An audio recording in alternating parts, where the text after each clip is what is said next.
Welcome to the Data Science Rabbit Podcast, the official podcast of the Data Science Rabbit Hole. I'm your host, Michael Bagalman. On this show, we'll be falling down the rabbit hole into the origins of data science. So come along and join the fun.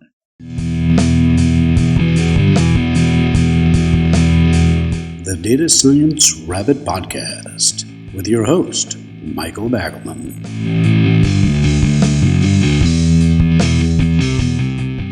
But first, a quick word from our sponsor, Fortran. Yes, Fortran.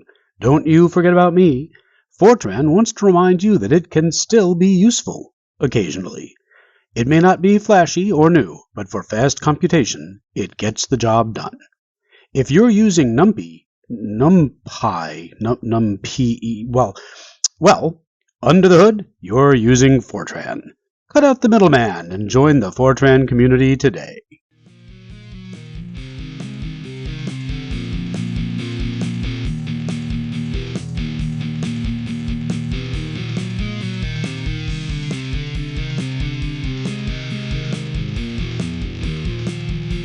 Let's start at the beginning and answer the age-old question, what the heck is data science? The field is so vast and constantly evolving that it's easy to get lost in a sea of jargon and buzzwords. In fact, you might get 11 different answers if you ask 10 different data scientists. One of the best definitions I've come across is from Drew Conway's 2010 Venn diagram. A data scientist should have a solid foundation in statistics, be a savvy programmer, and possess some domain expertise in the field whose data one is sciencing.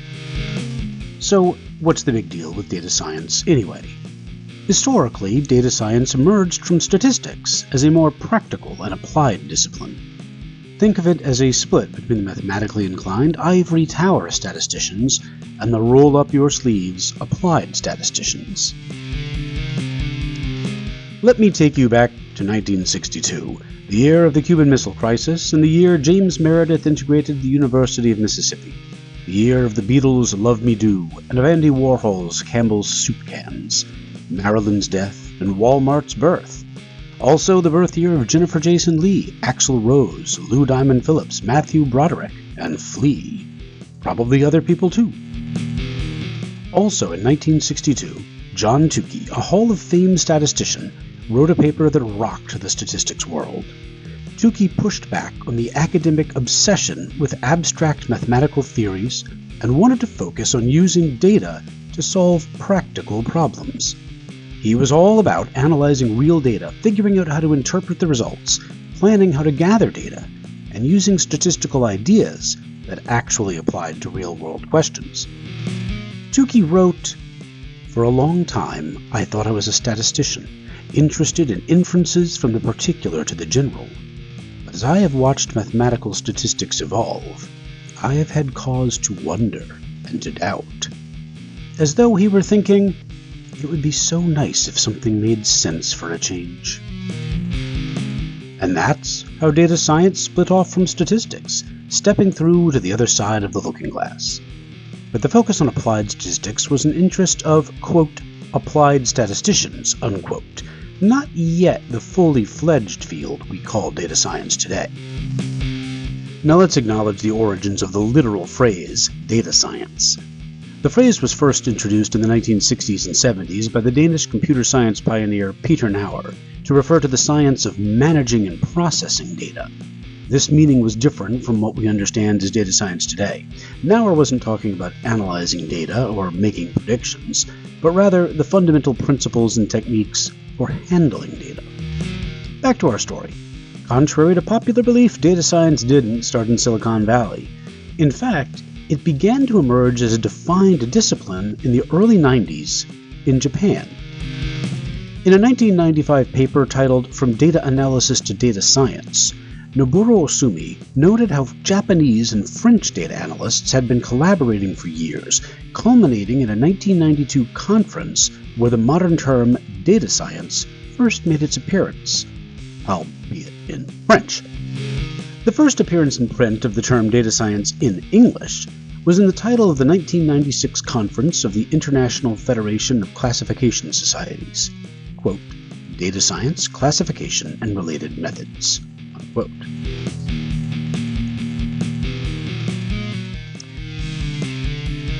Among the early proponents of data science was Chikio Hayashi, one of Japan's leading statisticians.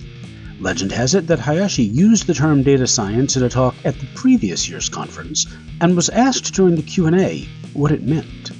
So for the 1996 conference proceedings, he wrote a paper defining data science in 3 phases: design for data, collection of data, and analysis of data. While data science had been making progress abroad, it wasn't until the late 90s that it started gaining any traction in the US. And it wasn't exactly love at first sight between data science and the traditional statistics community. In 1997, statistician Jeff Wu tried to rebrand statistics as data science, also calling for statisticians to be called data scientists. He didn't make much progress, but tensions were growing. Statisticians were committed to highly mathematical models, while a small but growing community was taking a more practical approach focused on algorithms and predictions from empirical data alone. In 2001, Leo Breiman, a Berkeley professor, wrote a scathing paper titled Statistical Modeling: The Two Cultures, where he called out statisticians for being too narrow-minded and not focused enough on real-world problem-solving. Breiman argued that if the goal is to use data to solve problems, then statisticians need to move away from exclusive dependence on mathematical models and adopt a more diverse set of tools. Theory was heavily reliant on stringent assumptions, with statisticians believing as many as 6 impossible things before breakfast. He wrote that the approach statisticians had been taking, quote, has led to irrelevant theory, questionable conclusions, and has kept statisticians from working on a large range of interesting current problems. Algorithmic modeling, both in theory and practice, has developed rapidly in fields outside statistics, unquote. This is just from the abstract. He went on to say, quote, if our goal as a field is to use data to solve problems, then we need to move away from exclusive dependence on data models and adopt a more diverse set of tools.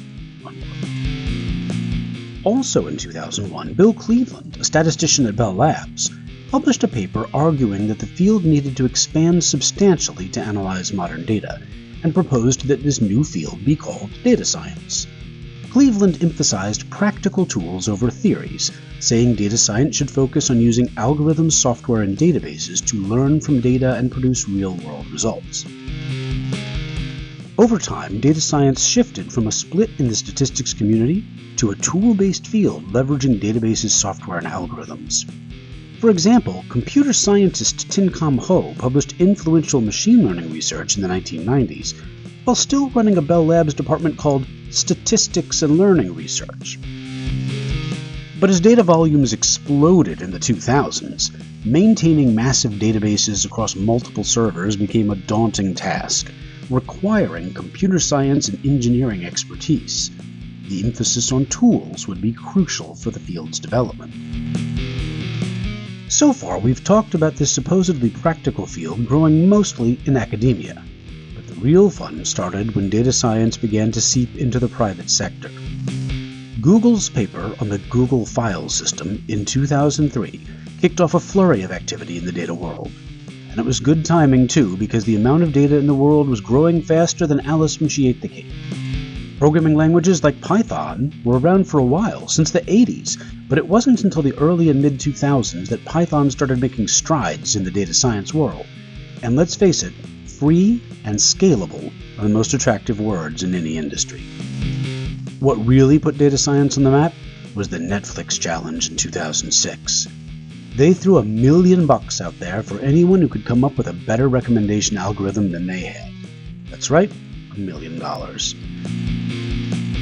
Suddenly, people were saying data science like it was going out of style, which it wasn't. And then in 2010, the ImageNet challenge further solidified data science as a major player. By the late 2000s, data scientist was becoming a legitimate job title. Not just at big tech companies, but at all sorts of companies that wanted to make sense of all their data. These days, data science is more aligned with computer science and machine learning than statistics, but you still need to master both to be a well-rounded data scientist. One challenge is that many courses, and especially so-called boot camps, heavily prioritize practical skills over any theory.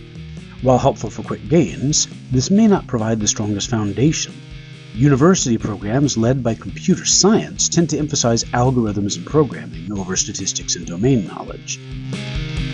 Despite data science originating from the statistics community, the statistics world has been taken aback by the rise of data science, with many struggling to understand why data scientists aren't just statisticians using a different title. In 2013, the president of the American Statistical Association, at the time Marie Davidian, wrote a column in Amstat News called "Aren't We Data Science?" Question mark on the end.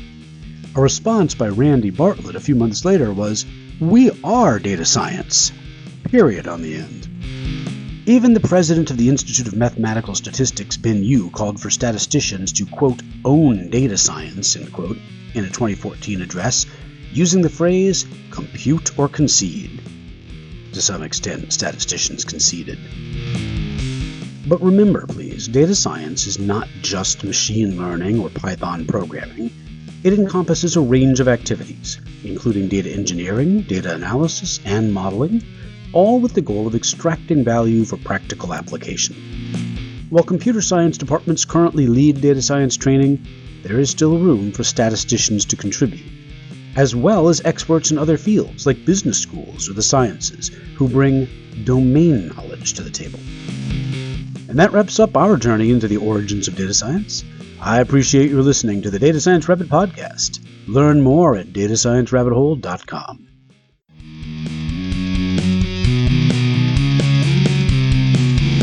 This has been the Data Science Rabbit podcast, produced by the Data Science Rabbit Hole. Find Data Science Rabbit Hole on YouTube and TikTok. Hosted by Michael Bagalman. Find Michael on LinkedIn, or visit datasciencerabbithole.com.